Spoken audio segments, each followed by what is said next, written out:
Marxist communist கட்சியின் புதிய மாநில செயலாளராக பே. சண்முகம் தேர்வு செய்யப்பட்டுள்ளார். விழுப்புரத்தில் உள்ள தனியார் திருமண மண்டபத்தில் மார்க்சிஸ்ட் கம்யூனிஸ்ட் கட்சியின் 24வது மாநில மாநாடு சனிக்கிழமை தொடங்கியது. இந்த மாநாட்டை அரசியல் தலைமைக்குழு உறுப்பினர் பேபி தொடங்கி வைத்தார். கட்சியின் அரசியல் தலைமைக்குழு ஒருங்கிணைப்பாளர் பிரகாஷ் காரத், தலைமைக்குழு உறுப்பினர்கள் பிருந்தா காரத், ஜி. ராமகிருஷ்ணன், இந்திய கம்யூனிஸ்ட் கட்சியின் மாநில செயலர் ஆர். முத்தரசன் உள்ளிட்டோர் பங்கேற்றனர்.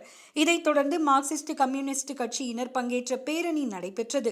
இந்நிலையில் மாநாட்டின் நிறைவு நாளான நேற்று புதிய மாநில குழுவினர், மாநில கட்டுப்பாட்டு குழுவினர் மற்றும் அகில இந்திய மாநாட்டு பிரதிநிதிகள் தேர்ந்தெடுக்கப்பட்டனர். இதைத் தொடர்ந்து மாநில குழுவினர் புதிய மாநில செயலாளரை தேர்ந்தெடுத்தனர். அதன்படி மார்க்சிஸ்ட் கம்யூனிஸ்ட் கட்சியின் மாநில செயலாளராக பே. சண்முகம் தேர்ந்தெடுக்கப்பட்டார். தொடர்ந்து புதிய மாநில செயலாளர் பே. சண்முகம் நிறைவுரையாற்றினார். இவர் தற்போது தமிழ்நாடு விவசாயிகள் சங்கத்தின் மாநில தலைவராக உள்ளார் என்பது குறிப்பிடத்தக்கது. கடந்த 3 நாட்களாக மார்க்சிஸ்ட் கம்யூனிஸ்ட் கட்சியினுடைய 24வது மாநில மாநாடு விழுப்புரத்தில் மிக வெற்றிகரமாக நடைபெற்றிருக்கிறது.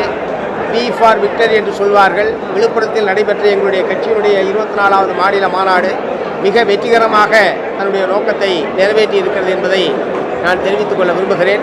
இந்த 3 நாள் மாநாட்டிலும் தமிழகத்தில் இருக்கக்கூடிய அரசியல் சூழ்நிலைகள் சம்பந்தமாகவும், தொழிலாளிகள், விவசாயிகள், மற்ற உழைக்கும் மக்களுடைய இன்றைக்கு எதிர்நோக்கக்கூடிய பல்வேறு பிரச்சனைகள் சம்பந்தமாகவும் மாநிலம் முழுவதும் வந்திருந்த சுமார் 600க்கும் மேற்பட்ட பிரதிநிதிகள் கூடி விவாதித்து பல முக்கியமான தீர்மானங்கள் என்பது நிறைவேற்றப்பட்டிருக்கிறது.